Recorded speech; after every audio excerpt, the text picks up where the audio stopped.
5 राज्यों के विधानसभा चुनाव के नतीजों ने भारतीय राजनीति में एक नया इतिहास लिख दिया है। पश्चिम बंगाल, असम, पुडुचेरी में बीजेपी ने बहुमत का आंकड़ा पार कर लिया है। तो वहीं बंगाल में जिसे लंबे समय से तृणमूल कांग्रेस का अभेद्य किला माना जाता था, वहां अब भगवा लहरा रहा है। भारतीय जनता पार्टी ने ममता बनर्जी के 15 साल के शासन को चुनौती देते हुए प्रचंड बहुमत हासिल किया है। बीजेपी के शुभेंदु अधिकारी ने भवानीपुर सीट से ममता बनर्जी को 15,000 से ज्यादा वोटों से हरा दिया। ममता बनर्जी ने कहा कि बीजेपी ने 100 से ज्यादा सीटों पर लूट की है, बीजेपी ने वोटों की चोरी की है, उन्होंने मेरा घेराव किया, यह बीजेपी की अनैतिक जीत है।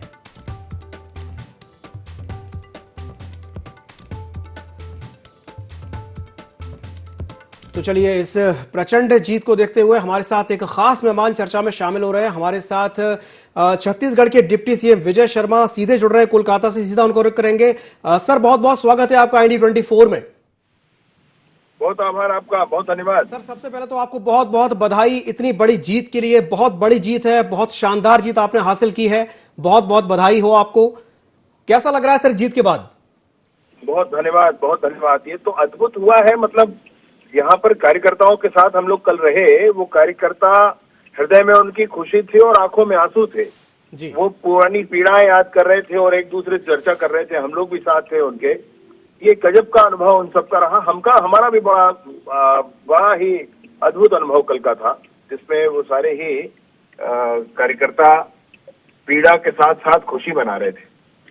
जी जी सर, बिल्कुल ये कहा जा सकता है कि तपस्या का प्रतिफल जब आपको मिलता है तो एक अलग ही खुशी होती है। एक लंबे समय से भारतीय जनता पार्टी वहां पर प्रयास कर रही थी। 2016 में 3 सीटें, उसके बाद फिर 77 और अब 206। तो अपने आप में कहा जा सकता है कि एक तपस्या का फल है। जो कार्यकर्ताओं ने जो मेहनत की है ग्राउंड पर, वो कहीं ना कहीं दिख रही है रिजल्ट में। क्या कहेंगे सर? जी बिल्कुल बिल्कुल। भाजपा के कार्यकर्ताओं का संकल्प कभी खाली नहीं जाता है। चाहे वो 370 हटाना हो, चाहे राम मंदिर बनाना हो, देश के अंदर से आतंकवाद समाप्त करना हो या नक्सलवाद समाप्त करना हो, यह बंगाल में सरकार बनानी हो, ये भाजपा के संकल्प खाली नहीं जाते हैं।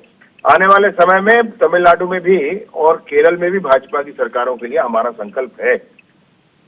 बिल्कुल सर, केरल में आपकी 3 सीटें आई हैं, कहीं ना कहीं कहा जा सकता है कि खाता तो वहां पर भी खुल गया है। सर, इसके अलावा एक सवाल आपसे यह भी रहेगा कि ममता दीदी एक तरफ कह रही है कि ये आपकी जीत को वो अनैतिक बता रही है। वो कह रही है कि ये जीत आपकी अनैतिक है। क्या कहेंगे इस पर?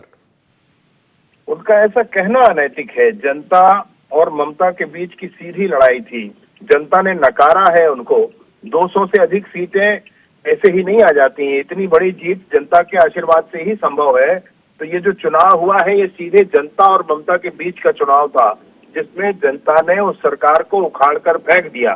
भाजपा के कार्यकर्ताओं ने मेहनत करके जनता के उस भाव को मत पेटियों तक पहुंचाने का काम किया है। और आप बहुत स्पष्टता से इस बात को देख सकते हैं कि इस चुनाव में अगर वो ऐसा कह रही हैं, तो वो जनता के जनादेश का अपमान कर रही हैं। जब तक वो जीतती रही तब तक सब ठीक होता रहा।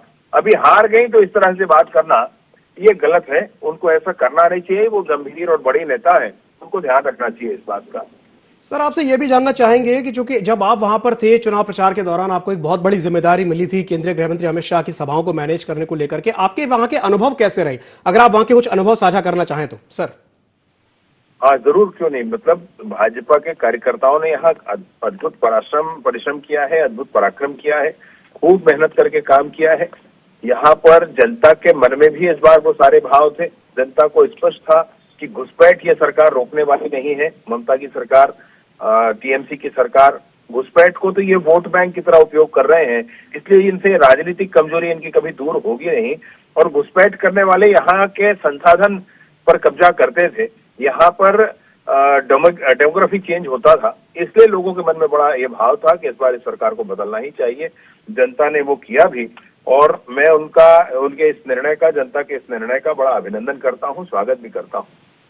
सर, इसमें एक चीज और है कि जो गुस्सा कहीं ना कहीं पश्चिम बंगाल की जनता के मन में उबल रहा था, पिछले कुछ समय से हम लगातार इस तरह की घटनाएं वहां पर देख रहे थे, चाहे पत्थरबाजी की घटनाएं हो, मालदा की घटना हो, या फिर संदेश खाली में जो हुआ, या जो आरजीकर मेडिकल कॉलेज का जो इतना बड़ा कांड हुआ था, उसके बाद जो गुस्सा कहीं ना कहीं पनप रहा था, उस गुस्से को वोट में तब्दील करना, ये बहुत बड़ी बात है। और मैं आपसे जानना चाहूंगा कि सर ये मतलब कैसे किया आपने? क्योंकि हर व्यक्ति ये जानने में दिलचस्पी ले रहा है कि भाई ये चीज हुई कैसे, वो गुस्से को वोट में कैसे कन्वर्ट किया गया। क्या कहेंगे सर? मैंने आपसे कहा भी पहले कि ये जो चुनाव था, ये ममता और जनता के बीच का चुनाव था। जनता ने मन बना लिया था, लेकिन यहाँ पर बंगाल में राजनीतिक, चाहे वो सीपीआई की सरकार रही हो या टीएमसी की सरकार रही हो, ये नीचे स्तर पर हिंसा करके लोगों को नियंत्रित करने के लिए, वोट को नियंत्रित करने की कोशिश करते थे, लोकतंत्र को ये धूमिल करने की कोशिश करते थे। ये जनता के मनोभाव के अनुकूल जनता को व्यवहार नहीं करने देते थे और उसके लिए हिंसा का उपयोग करते थे। पिछली ही सरकार चुनाव हुआ जब विधानसभा का, तो 60 हत्याएं यहाँ पर हुई थी।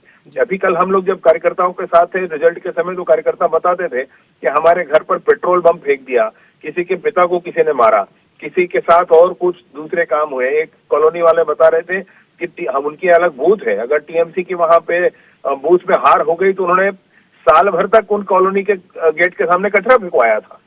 इस तरह से ये नीचे नियंत्रित करने की कोशिश करते थे। लेकिन इस बार जो सुनामी आई है, जिसमें जनता ने मन बना लिया था, तो भाजपा के कार्यकर्ताओं ने परिश्रम करके, मेहनत करके, पसीना बहा करके जनता के बीच घर घर पहुंच के आग्रह निवेदन करके उनको मतदान केंद्रों तक भाजपा के कार्यकर्ता लेके गए हैं। मतदान करना उनका अपना हक अधिकार है, स्वच्छता से मतदान करें, उन्होंने किया है। इसमें इलेक्शन कमीशन ने और सेंट्रल फोर्सेस ने भी बहुत मेहनत की है ताकि यहाँ पर हिंसा ना हो सके, इसका ध्यान उन्होंने रखा है। कुल मिलाकर जो परिणाम निकला वो आपके सामने है। बिल्कुल सही कहा सर आपने, परिणाम हमारे सामने है। और आगे की राह को कैसे देखते हैं सर? चलिए, जीत गए, सरकार भी बन जाएगी, सरकार बन गई है, अब आगे की राह कैसे देखते हैं सर? आगे का कैसा कुछ रहेगा बंगाल में बीजेपी का?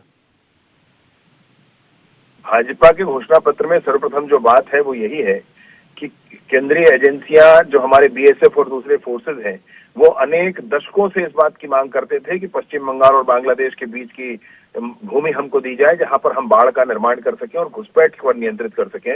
ये सरकारें दिया नहीं करती थी, ये घुसपैठियों को वोट बैंक बना करके उपयोग किया करती थी।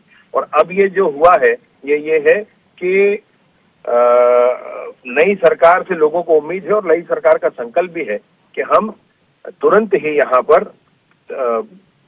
भूमि प्रदान करके और बाढ़ बनवाने का काम करेंगे। और अन्य जो दूसरे काम हैं, उन कामों के लिए भी यही भाव मन में है कि सरकार ऐसे बने जो कानून के हिसाब से चले। पिछली सरकार में हो ये गया था कि टीएमसी के कार्यालय और सरकारी कार्यालय के बीच की रेखा समाप्त हो गई थी। टीएमसी के कार्यालय ही सब कुछ नियंत्रित करने लग गए थे।